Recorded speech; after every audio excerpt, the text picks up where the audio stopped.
You are listening to Parenting Our Future with certified parent coach Robin McManne, author of The Yelling Cure and founder of Parenting for Connection.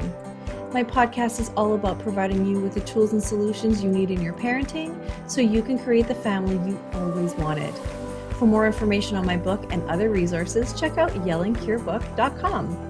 And if you like my show, then I want to tell you about a hilarious parenting podcast called What Fresh Hell?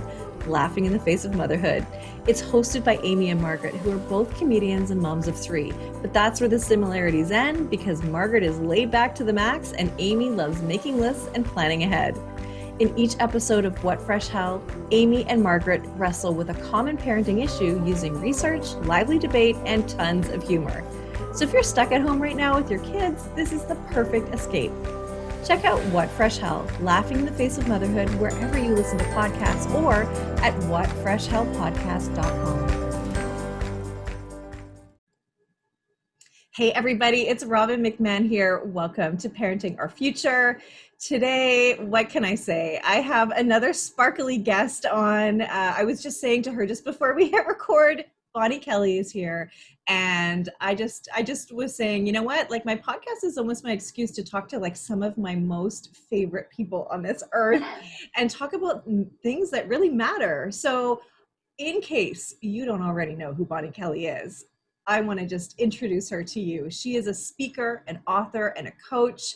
She's the founder of Rebels for Joy. I mean, come on, and is on a mission to help women radically transform the way they think and feel. This is her mission. This is the movement that she wants, and she is equipping thousands of women with the necessary tools that they need to realign their purpose, their passion, and their power, all fueled by authentic joy. I mean, come on. Who doesn't want to be your best friend? I'm pretty cool. What can I say? Yeah, you're pretty cool, right? Like, I mean, what can we say? But you know what? I know that you and I met through this podcast world, and you know, we've never been apart since. Instant best friends. I'm like, do you want to be my friend? Robin was like, yes. I'm like, sweet. It was so beautiful, and so I'm lucky enough to spend time with you on a regular basis and be in your just really be in your power, and you are someone who is so authentic and a bringer of joy and really a bringer of truth as well. Yeah. So I really appreciate you being in my life and also being on this podcast today, because we're talking about what it's like to be a mom when you are just in this space of beating yourself up because you don't think you're good enough, or you feel out of alignment with this motherhood journey. Yeah. And so I know there's tons of moms that beat themselves up for lots of different reasons. And so I really want to get your perspective and talk about how we can get to a new place if we're in this place where we're beating ourselves up. And I'll tell you, I beat myself up for years because I wasn't the mom that I expected that I would be. I always thought that I would be like Mother Earth and bring all of the children to me, and I shall nurture them, and I will love them, and I will protect them. And when I had my first, I couldn't wait to get back to work, and it was harder than I thought, and I felt horrible about it. So guilty. Yeah. What is that about? What do we do? You know, a big part of it is just expectations, right? I think all of us, you know, we go into this motherhood really with the idea of what we don't want to repeat. Mm-hmm. Maybe it's because of what we experienced through our childhood, what we witnessed our parents doing. And so we have these grand visions of perfection that can't easily be matched. In fact, they're probably impossible to match. And so we embark on this journey so optimistically, you know, so tenderheartedly, and then we're faced with a lot of adversity. I mean, I remember when I first had Evelyn, that's my little girl, and taking her home, you're in awe for a little while, and then the sleepless nights kick in. And then if they have any struggles or troubles, and then it really starts to test every aspect and every dimension of who you are. And there was a moment, I remember it was like 2 a.m, and we didn't know Evelyn was lactose intolerant in the beginning.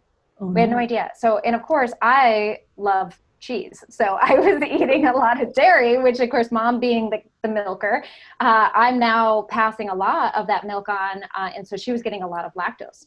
And it wasn't until, a little bit later. So in the beginning, she would just scream all the time. like Oh. hours and hours. And the doctors just checked it up as like, oh, she's colicky. And I just remember it was like 3 a.m. and I hadn't had any sleep for weeks. And I remember taking the baby, walking into my husband and just like, I'm effing done, like screaming, Yeah. and just handed him the baby and walked away.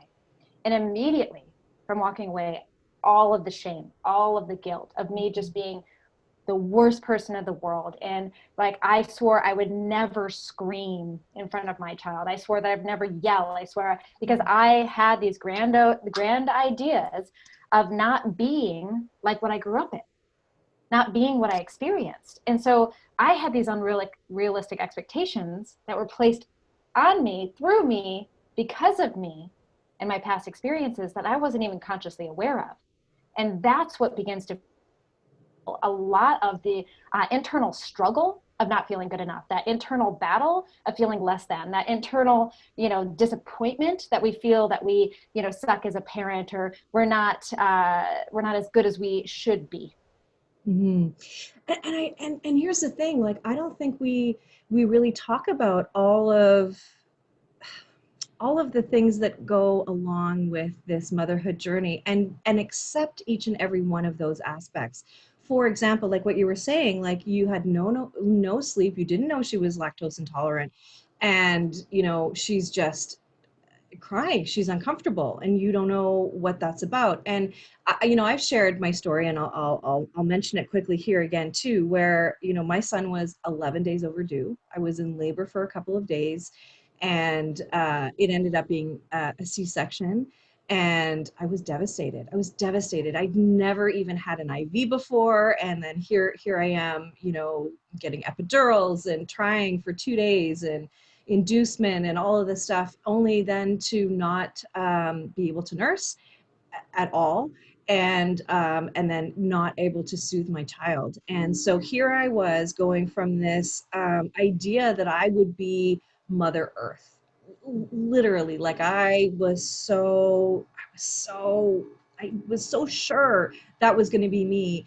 And then I remember one of my first doctor's appointments, and my doctor said, "So, how many times have you wanted to throw him out the window?" And I was like, how dare you? But secretly I was like, how does he know? How does he know? Like, I He's never got the nanny knew. cam. He's got a nanny cam. I know. How did he know that that's actually what I was feeling?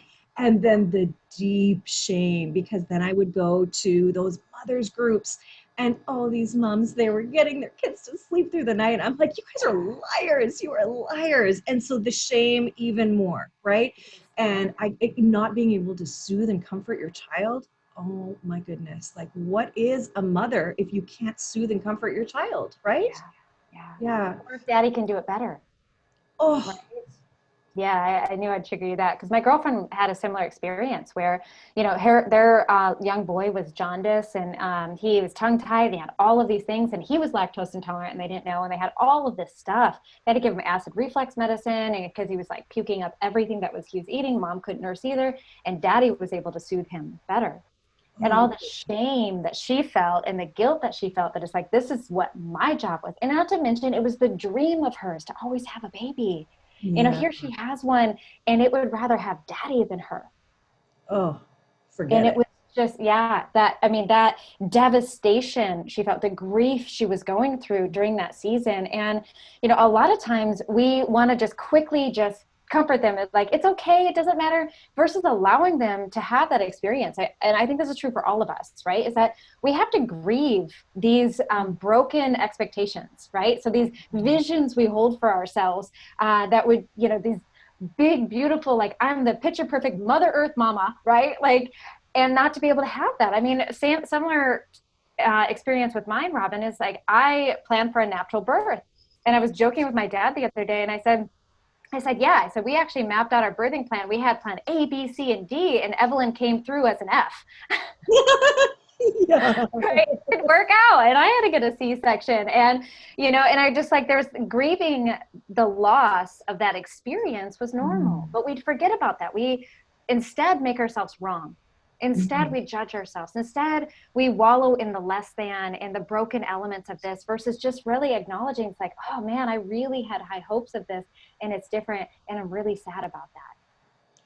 One of the most powerful things we could do is just acknowledge that. acknowledging the real feelings, the true feelings, not the fake feelings that we're putting on a show in front of all the moms in the moms group because we don't want to be that one. We don't Mhm. want to be the one. Everybody else is like, their kid's amazing, and we don't want to be the one that's like, well, mine's not. Because what does Yeah, that say about me? exactly. And now all of a sudden, your identity is wrapped up in the experience of this child, Yeah. Yeah. and your worth is on the line. Oh, it's just so true. I just love what you said. I wrote this down that when something, to paraphrase, when something doesn't work out the way we expect it to or want it to or dream for it to be, we make ourselves wrong. Like, holy cow. And that's not true. That's not true. It's Right? not. Those adversities are there to teach us, to walk through them. We all have those adversities that come our way. It's what Um, makes it honestly is what makes life so beautiful is the complexity of life. And we forget in the hardship because the pain is inevitable, right? One of the things that I often quote is pain is inevitable, but suffering is optional. It's one of my favorite quotes. And pain, like we forget that the pain of loss or the pain of disappointment or the pain of embarrassment or shame or whatever is just the experience we all go through, right? For whatever reason, whatever triggered it, whatever expectations we had or whatever disappointments we experienced, that's inevitable. But the suffering is the story we wrap around the pain. The mhm. suffering is the meaning we give to the pain. The Yeah. suffering is that unrelentless bombardment of toxicity that we flood our minds and our hearts with as a result of the pain, especially if we were the causer of the pain. Mhm. Like if Yeah. we cause pain to ourselves or someone else through our actions, behaviors, decisions, or even things that weren't even in our control, it Mhm. can then exacerbate that experience. Yeah. Wow. So, yeah, the pain is inevitable, but the suffering is optional. Holy cow. That is so good. And I want to expand on that a little bit because I think that also what we're talking about here is that those are moments of pain and those moments have gone now, Yeah. but we decide to sit still in that pain and beat ourselves up about that, right? Like you said, make ourselves wrong. Personally, I hid away. I didn't want anyone to know that I couldn't, and I'm using air quotes, that I couldn't be a mom. It's not that I couldn't be a mom. I just wasn't the mom that I expected, but I didn't know enough, especially being sleep deprived, being hormonal, all of those things to stop beating myself up, let myself off the hook and just stop telling myself I was wrong and just, Yeah. like you said, acknowledge, okay, this didn't work the way I expected it to, but I didn't have the wherewithal at that time. And so the reason why we're doing this today is so that we can share that message with other moms that it's okay. It's okay if it doesn't work the way Yes. you expected it to, and to release that and not hold on to that, because if you're living in that moment of what something didn't live up to your expectations, then that equals pain. And Yeah. we deserve joy, right? Yeah. It takes us away Yeah. from joy, And we right? forget that joy is something that we cultivate through our mental and emotional experiences in our bodies. That joy is something that happens to us, or it's something that like fleeting moments. And we forget that joy is a conscious choice that you make every single day. And it's an impossible choice to make when your mind is choosing victimhood, when your mind is choosing shame, when your mind is choosing self-hatred or self-loathing, when your mind is choosing resentment or anger. So Mhm. all of those thought patterns that we're having are conscious or subconscious. Most of them are unconscious choices that we're experiencing. And when we have this repeated redundant story about you being less than, or you sucking as a parent, or because your kid is struggling, that means that you're not enough, or that you're a failure or whatever. When we have that and where our mind is choosing to focus on that, we don't have space in our mind for joy. We don't have space in our hearts for joy because we're too busy putting all of our attention on the things that continue to cause us suffering. Yeah. Yeah. Oh, wow. Now, that's us as a mom, right? we maybe, there is this vision of this perfect mother. Now, what happens if you have a child that isn't what you expected? Yeah. A child that challenges you in a way that you never have been challenged before. I mean, I think Evie Evelyn was that at some point for you. And my oldest is that way for me. And I now see him as my greatest gift, and the gift that keeps on giving, I will say. Sometimes I don't need any more gifts, but he does keep me in this mindset of always choosing to be a peaceful parent, because I could very easily slip back into not being so peaceful. But let's talk about that. Let's talk about having a kid that maybe we feel is a disappointment, is so unlike us that we're maybe not repulsed. That's such a strong word, but I get what you're saying. Like maybe annoyed or angry or disappointed or frustrated with, right? First off, acknowledging our feelings is so imperative. And I kind of go back to that. In fact, it's one of the foundational pieces is that so many of us miss, because we're told to ignore or numb out or dismiss or just don't put your thoughts there. Just chuck it out the window. Like that doesn't belong. It's like, but yes, it's there. Okay. And it's there on purpose. And we need to acknowledge it's like, I'm feeling this. I'm feeling frustrated. I'm feeling disappointed. I'm feeling this. It doesn't mean you tell them or anyone else. This is an internal dialogue at this moment, right? Yes. I mean, if you need to talk to them about it, that's a different story. And you got the parenting cure here, so she can teach you that. However, acknowledge the truth of what you're feeling, not the candy coated, fluffy, super nice, politically correct, like truth, the actual truth of what you're feeling. And then from there, we can begin to start to, first off, remove the labels that you're placing upon them. I can't tell you how many times I hear people say, oh, well, they're just bossy. They're pushy. They're rude. They're, egocentric. They're a narcissist, right? And as soon as now, I want you to think about this in your own perspective. Like when I was growing up, I got many labels thrown at me. One of them was Mrs. Know-It-All. Ooh. And so Mrs. Know-It-All, right, she's like, she thinks she knows it all. And here she is like spewing out her questions and her answers. And really what it was like a reflection of me having leadership abilities. So I wasn't bossy. I wasn't, rude. It's just that I would take control or command of rooms because I would see disorganization as a child and start to lead organization, right? Or lead people on a mission to go do something. Go figure. And it serves me well as an adult. But as a child, right, I was labeled as these things were wrong or bad. And so I felt a lot of shame when I stepped into my power as an adult. So we want to recognize that all of these dynamics we're facing with our children who are giving us trouble right now are opportunities to plant seeds. And you're either going to plant weeds or you're going to plant trees, right? And here's the crazy thing. A weed grows rapidly fast. Okay, so when they planted in my mind that I was bossy and that I was Mrs. Know-It-All, and that was a negative judgment, not something constructive, like I actually had positive answers, right? It was like a judgment. Yeah. These were weeds, and these weeds grow into insecurities. They grow into limitations. They grow into definers of me as an adult that will serve me in a negative way and thus continue to perpetuate the behavior that you so rapidly want to change. And so when we're dealing with difficult children, it's so important for us to be mindful of the seeds we're planting. So one of the things that I had learned that I thought was just so powerful is that instead of them being bossy, like, wow, she's a born leader. Mm-hmm. And now imagine planting that tree, okay? Now trees take a lot longer to grow. And so we forget that when we're facing the troubles of the children right now, is that the seeds that you're planting, it might take time. I mean, in fact, if you're going to plant a walnut tree, it takes 7 years to produce fruit.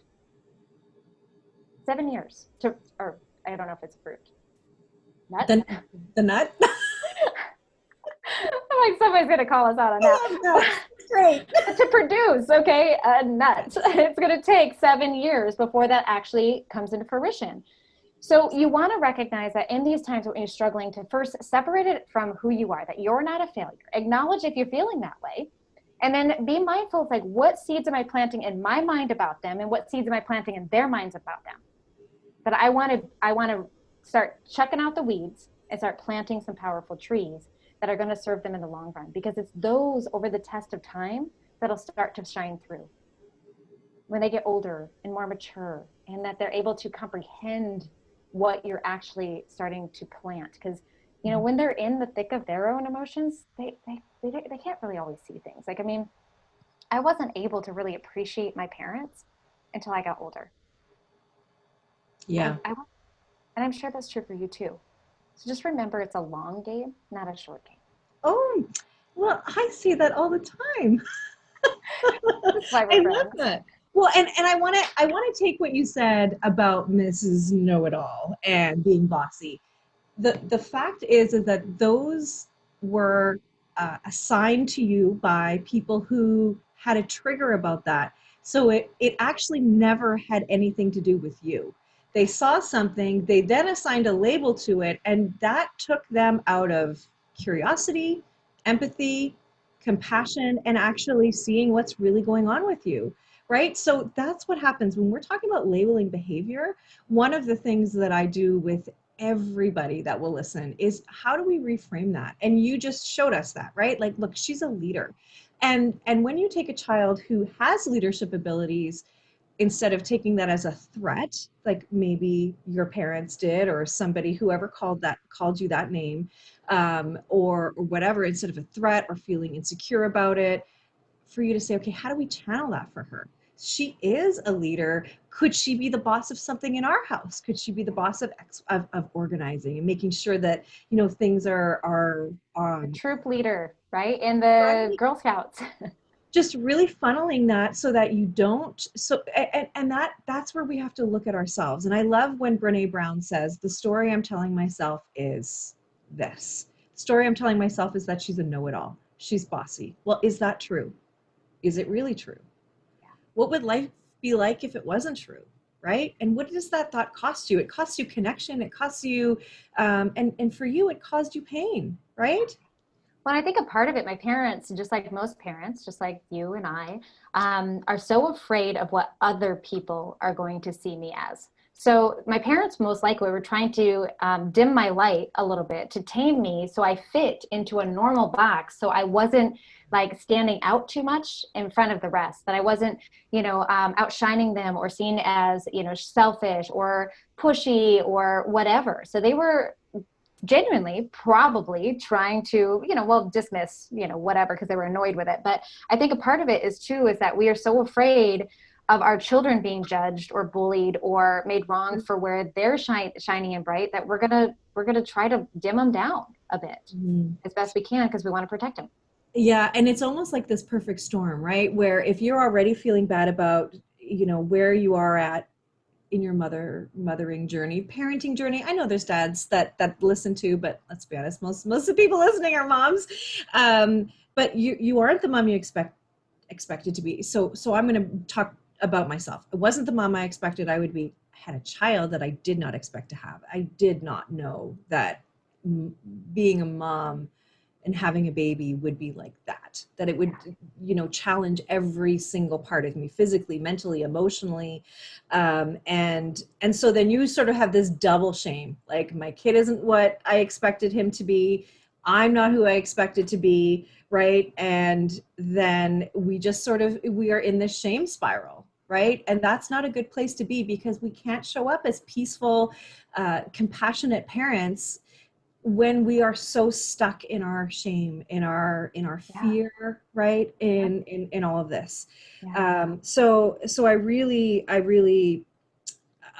get what you're saying there. And I actually have a whole podcast dedicated to why your words matter, which is so important, because not only does it help the parents see your child differently, your child will feel differently about themselves too, right? Because I was going to say, what, did I cut you off? Yeah, no, you're good. You're good. So one of the things I was going to say is, I know it's going to be very easy. Like, we're talking about planting seeds and you're starting to think like, oh my gosh, I messed up my child, right? I effed them up. I planted so many weeds in their head. I've been judging them and labeling them and all of these things. And that's going to catapult you into the shame spiral even faster, even more. And I want to pause you for a moment on that, because I think it's so important to address and to say, like, whoa, there's always a turnaround. Mm. and you can pull weeds at any time. Oh, yes. Yes. I Just love because it. you planted them doesn't mean you can't pull them. It's never too late. It's not. There's always a turnaround point, and that turnaround point for you might be right now. And what I find is the best thing to do with children is to tell them that you're in the turnaround process. Mhm. Hey, you know what? I just realized that I've negatively labeled you like this. I've told you you were bossy your whole life. Like, that's not fair to you because you're really a born leader. And I actually Mhm. admire that about you. So I'm going to work really hard on not calling you that anymore. And if I would love it if you would help me with that. If you ever hear me say that, would you remind me that your bossiness actually means that you're a really good leader? And Mhm. then you enroll them into supporting you in there as well. So I just want to remind you, it's like the shame is starting to spiral even worse because of what we're talking about. I really implore you to just recognize that there's now teach your children that you can change anytime, that you can change Mhm. your mind for the better, and that you could be better, and that it is a learning process and a growing, and you're not perfect because we don't want them growing up to think that they have to be perfect all the time. Okay. Exactly. Exactly. So thank you for that. And really the purpose of this podcast is to give you the tools to get out of that shame spiral, right? This is not about doom and gloom. This could be your turning point. This could be your turning point, and it's worth it because it helps you to see your child in a different light. When you see your child differently, you see a different child.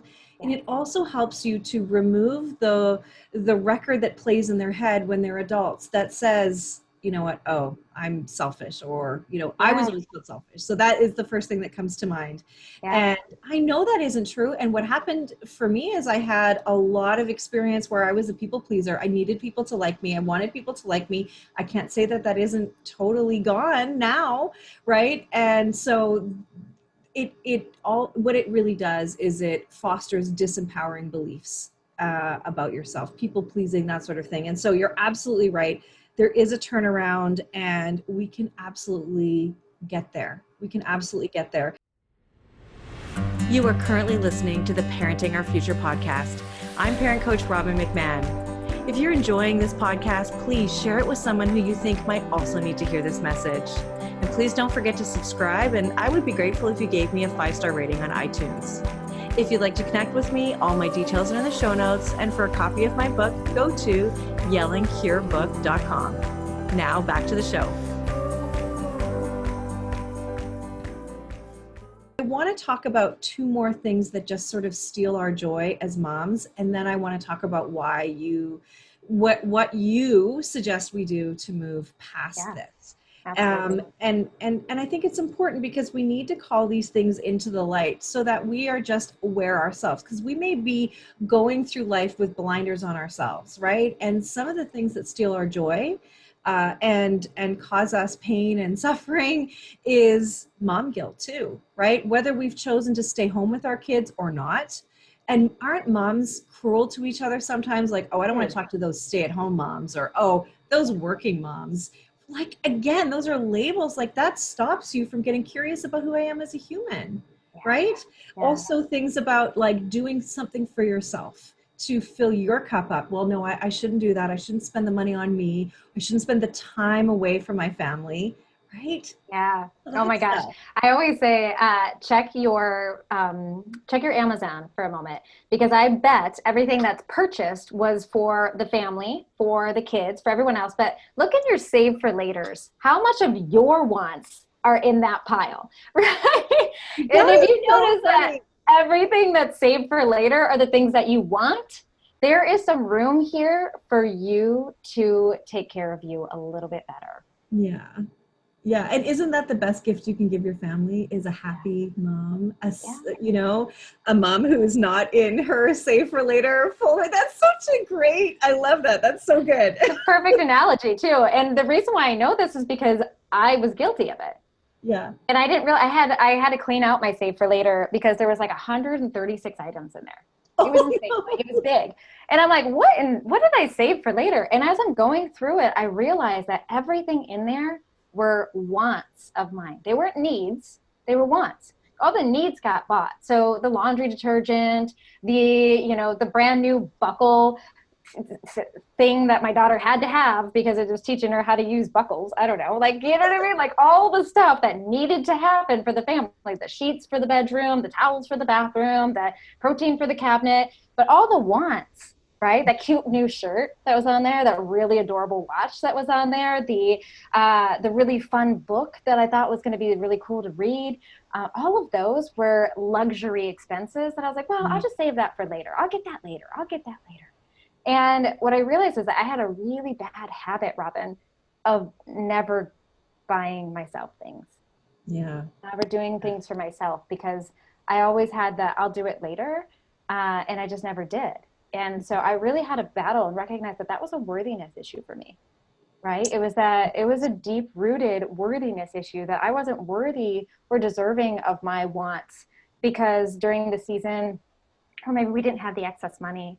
And, I'd be taking from my family if I purchased this thing that I wanted so selfishly versus actually doing it. And one of my favorite examples of this is when I bought my she shed. So I'm actually out in my shed right now. Oh, I love it.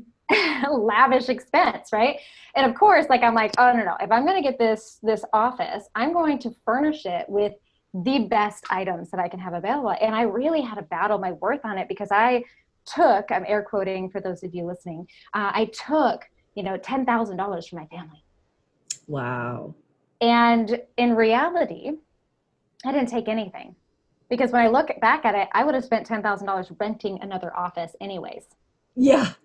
Okay. Like that's what would have happened. That's what I did in the past because I needed a place to go to work. And so renting that space cost me more than that on a yearly basis where this is just a one-time fee. And not that I need to justify it, but more so it was just recognizing that it's like, wow, Bonnie, do you really struggle this much with just taking care of you and doing things for you? You work really, really hard. You provide so much and you're willing to give so much for everyone else. Why not just give yourself equal to what you would do for someone else? Not more, not excess, but equal to what you're going to do for other people. And imagine how much more you can give when you're full. Oh, beautifully said. So beautifully said. And thank you for sharing that. I think it does come down to worthiness. You're absolutely right. You're absolutely right. And I find that when I am talking to parents that really do want to get out of the struggle that they're in, and these are parents that are beautiful people, like they are already great parents. They just recognize that there could be more harmony, more joy, and just better connection with their kids. And some of them definitely, there's a worthiness, like, oh no, you're fine. No, it's fine, or they'll talk to their husband and their husband will say, no, you're just too hard on yourself. But they really need that help. And it's something that they won't do for themselves because they think, well, you should know how to be a mom. Well, why should I know? I've never done this before. No. Guys, like I went into one of my other favorite quotes is that I thought I was an amazing mother until I had children. Oh, 100%. I was the best mom ever before I had kids. I know. That's exactly, I was like, when I read that, I was like, oh my gosh, this is so true. Like I thought I was like the picture perfect mom and I never had children. And then you have them and all of a sudden you just like all of the judgment and the shame, it comes whirling in. And it's just so easy to just start, beating yourself up and comparing yourself to others and, not meeting these unrealistic expectations and then just being consumed with just negative like thoughts and beliefs and feelings. And guys, it's time to shift that. It is so time to shift that. Take control and shift that. Yeah. I mean, like, where do you think I got the image of Mother Earth from? That certainly wasn't my actual mother self. It was the dream that I had in the flowy dress in the woods with the crown of daisies or whatever I had. Hair and all that stuff. That is somebody's Insta post somewhere. Okay. That's somebody's Insta post. That's where you got it from. Somebody posted it and you're like, oh, see, that's what a perfect mother looks like. That's what I'm going to go be. And then we're like, oh, that's a snapshot of a very posed image that was very intentionally thought out to make you think that, but it's not reality. Exactly. Yeah. Meanwhile, back at home. I'm a hot mess, crying, and yes, all of those things. Okay, so I absolutely love what you said about that, about worthiness, and like let's claim our worthiness because, like you said, if we're not okay. Nobody's okay. We set the tone for our family. We set the tone for our home. And our energy is 100% contagious to our kids. We know it. We know it.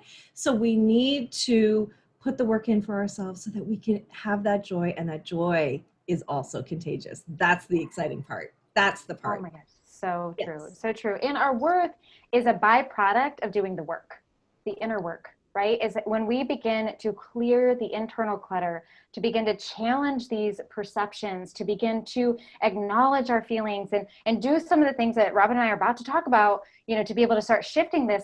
Your worthiness is a byproduct of that. You will feel worthy. You're going to feel enough. You're going to feel capable. You're going to feel joy. Those are the byproducts of doing the work.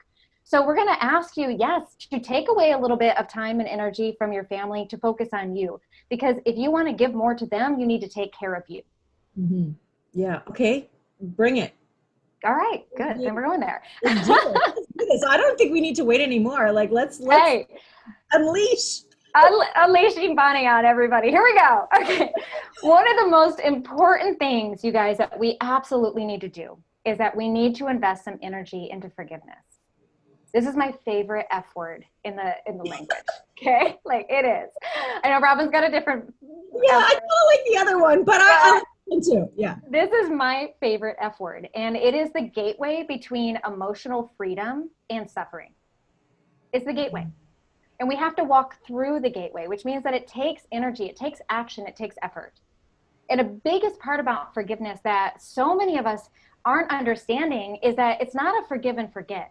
And forgiving, especially if somebody has hurt you or abused you or neglected you, doesn't mean that you're condoning their behavior. It doesn't mean you're letting them off the hook. Joan Branco says that forgiveness, you can forgive someone and still show up and testify against them in court. I like that. Wow. Forgiveness is a gift we give ourselves.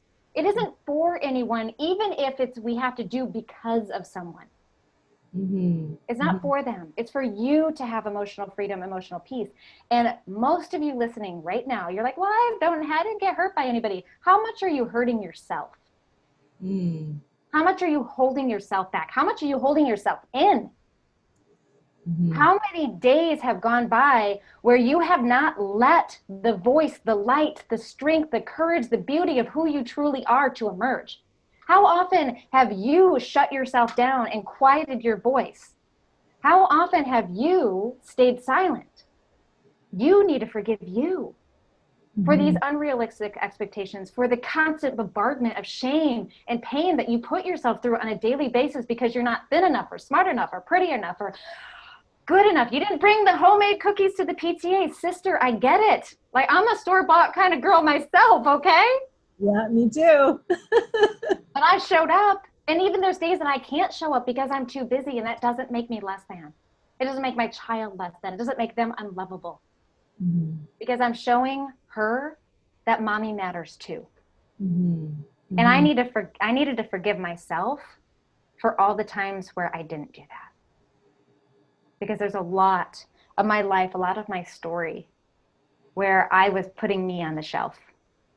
I was so busy trying to get everyone to love and like me because I was so afraid that I wasn't loved or liked, mostly because I didn't love and like me.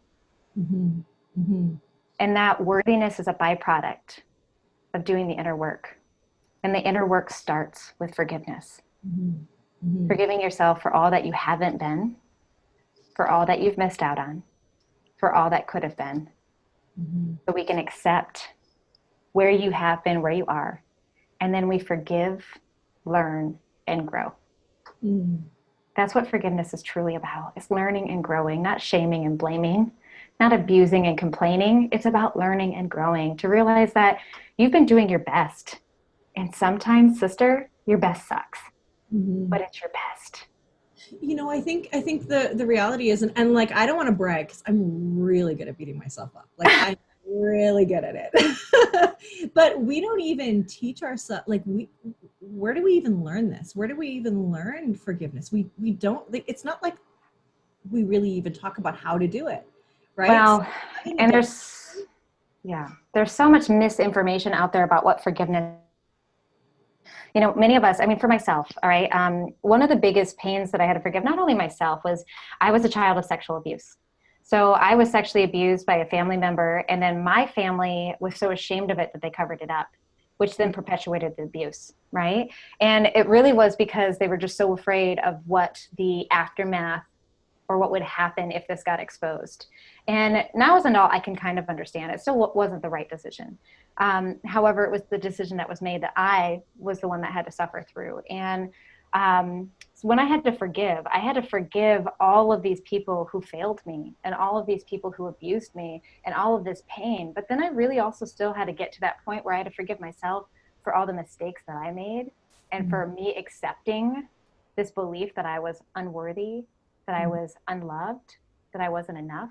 And then the people that I dated as a result of that, the jobs that I took, the limitations that I had as a result of that. Forgiveness really is something that you want to look at from the past of who you need to forgive, but also within yourself, what elements of yourself do you need to forgive as a result of this? It's a process. It is not something you do once and it's like you can check it off the list and move on from it. That's another big misnomer. It's not something that you just forget and you're condoning and pardoning. It truly is something that you are forgiving, you're learning and growing. And part of the learning and growing means boundaries. Part of the learning and growing means that you change relationships with people. Part of that learning and growing means you change dynamics or you just change altogether, right? And that means rocking the boat. And then you want to forgive the people who can't handle the boat rocking and throw stones at your boat because you're rocking it and you're like, I'm not okay with this anymore. And they're just like, wow, judge you, freak out. And you're just like, no, this is right for me. And learning how to navigate those storms and those tides that come with all the dimensions of forgiveness is so, so important. And you guys, like, we're here to support you on that. Okay. Like, this isn't a journey you have to do alone. There is a lot of misinformation out there. There is a lot of things that are going to keep you stuck. There's a lot of teachings out there that are going to paralyze you. But forgiveness is a beautiful process, and it's something you can incorporate in your day-to-day. And it becomes just a part of your natural self-care habit for a while until you really do get to that point where you have that emotional freedom that you're longing for. Okay, so the steps to forgiveness, where do we start? Yes. How do we do it? Because I think you told us, we all get it, like we want to do it. Yeah. So there's technically four main components to forgiveness. And, you know, I have a free forgiveness letter that your audience is going to be able to receive. Robin's going to connect it to the show notes, you guys. So this is going to be, all of these steps are included in here. It's free. And then you even get the opportunity, if you want to learn more about forgiveness, there's that chance for you right there to really dive even deep. As far as you want to go, the information is available to you.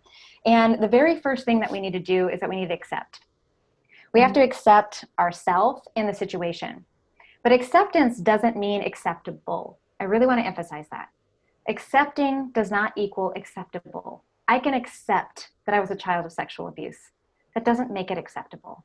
I can accept the decisions that my parents made, but it doesn't make it acceptable. The difference is that I'm moving from the past to a present state. Yeah. We're accepting ourselves for the limitations, for the mistakes that we've made, the struggles that we've had, the judgments that we've placed, the self-hatred that we've, oozed. Accepting that it's like, yep, I did that. I believed that. Still struggling with that. And then from there, we begin to challenge these things. We challenge the story. We challenge the thought patterns. We challenge the habits. We challenge the behaviors. And like Robin was saying, really start to ask ourselves, is this serving me or anyone else? Like, what is the purpose of this? Where is this coming from? Like, why am I repeatedly saying that you're not enough? You're not capable to myself. Like, where did this come from? We start to challenge those stories and those mindsets. So then we can move into the third, which is then we release. And we can begin to release them through reframing. We can release them through affirmations. We can release them through, action or making, what do you call it? I'm losing the thought of the word here. We're making amends of something, right? Especially if we've done something wrong. And then the last one that I forgot to tell you about early, Robin, is then where we're going to step into a higher vision. Okay. right? So now that we've moved beyond this, it's like, what do I want to think? What do I want to feel? What do I want to believe? How do I want to respond? How do I want to behave? This is where we actively, consciously create the next chapter. That's all so good. And I want to tell you a couple of things that I took away from this. That forgiveness isn't just once, it's ongoing, right? Because you may trip and fall again, right? So let's say you're beating yourself up because you yell at your kids. And then you're like, okay, I'm going to do the work. I'm going to forgive myself for yelling. I'm going to forgive my child, let's say, even though our kids are only ever just being kids, but forgive my child for triggering me in such a way that I get so angry.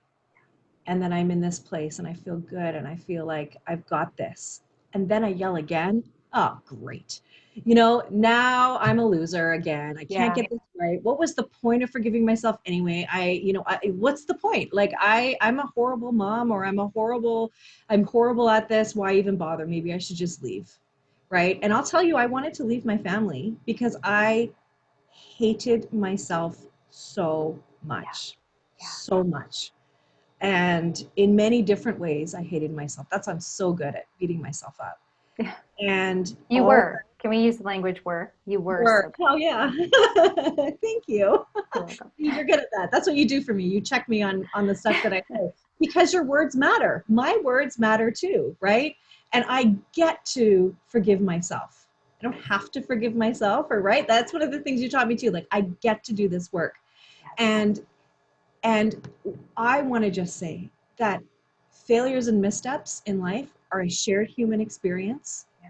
And also, it doesn't define you as a mom. It doesn't define you as a human or a person of worth in this world. It doesn't define you. It's just a thing that happened. And if we can accept it, challenge the thoughts that we have about ourselves because of that thing, and then release it, yes, that is the path to acceptance and joy. And that has this ripple effect throughout your life. And I'm saying this with so much like passion and conviction because I've done it for myself. Me And too. I know that I'm not perfect, and I'm okay with that. I know I'm not a perfect mom. I know that I wrote the book called The Yelling Cure, and that sometimes I yell. And that doesn't define me as a failure or as a perfect parent. And I always tell everybody, I'm not a perfect mom. I am flawed like everybody else. Yes. And Perfectly imperfect. yes, and I also know when I'm off, when I yell, when things aren't going my way, that I can check in with myself and say, okay, hang on, what's off with me? Yes. Is it because I haven't spent time alone? Am I overwhelmed with work? Am I tired? What do I need? That's what I can do now. And then I can also go to my kids and say, hey, guess what, you guys? I had a bad moment. I had a rough day. And I Yeah, am you sorry own it. you got in my way. Like not got in my way, but you were innocent bystander, and I unleashed some of my stuff. Frustration. Yeah, on you. It Right. And wasn't that's making warranted. amends. Yep. Right. Making amends. That was the word I was trying to find earlier. Yeah. Yeah. But that truly is, you guys, like taking emotional responsibility. That's the epitome of that, right? It's beginning to say, I'm perfectly imperfect. I mean, one of the things that I often say to myself is, I'm doing my best. And sometimes my best sucks. Today it kind of sucked. And I'm so sorry that you had to experience that. That means nothing about you. That's really this of what I'm dealing with. Or, I can help educate them on, however, let's talk about your behavior as well, right? Like you would take emotional responsibility and you help guide them to take theirs as well.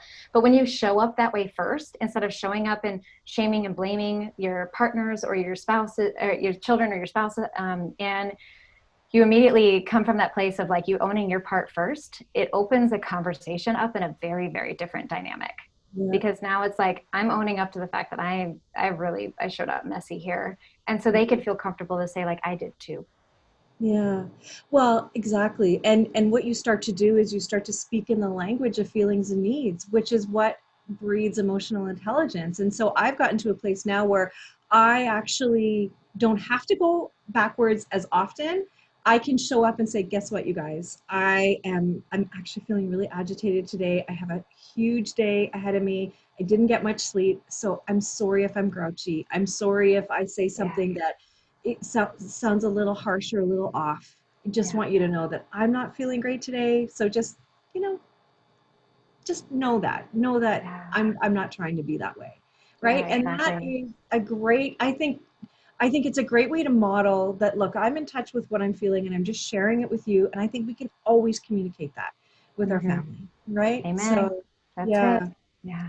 Well, I just want to thank you so much. What you said was so good. And I love your F word so much. Yeah. I love it.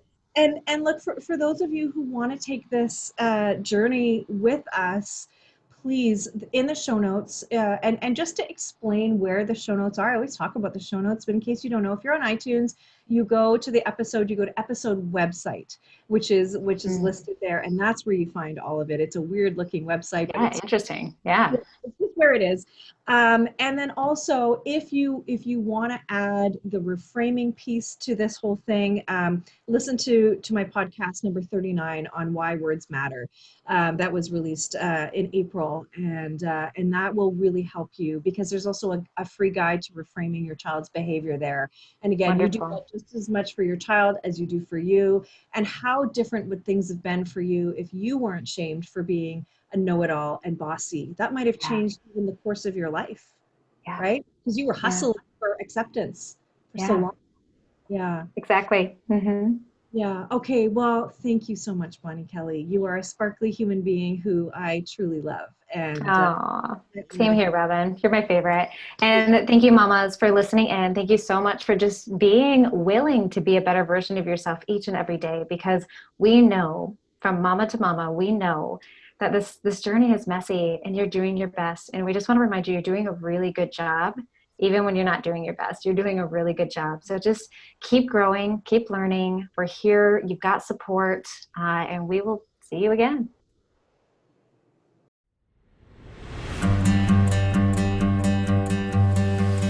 Thank you for listening to this edition of my podcast, Parenting Our Future. I'm parent coach Robin McManne, and if you're enjoying this podcast, please share it with someone who you think might also need to hear this message. And don't forget to subscribe, and if you like my work, I would be grateful if you gave me a 5-star rating. For those of you who like my content and want more, visit me at yellingcurebook.com to get your copy of my book and to find other resources to help you. Until next time, I am wishing you and your family peace and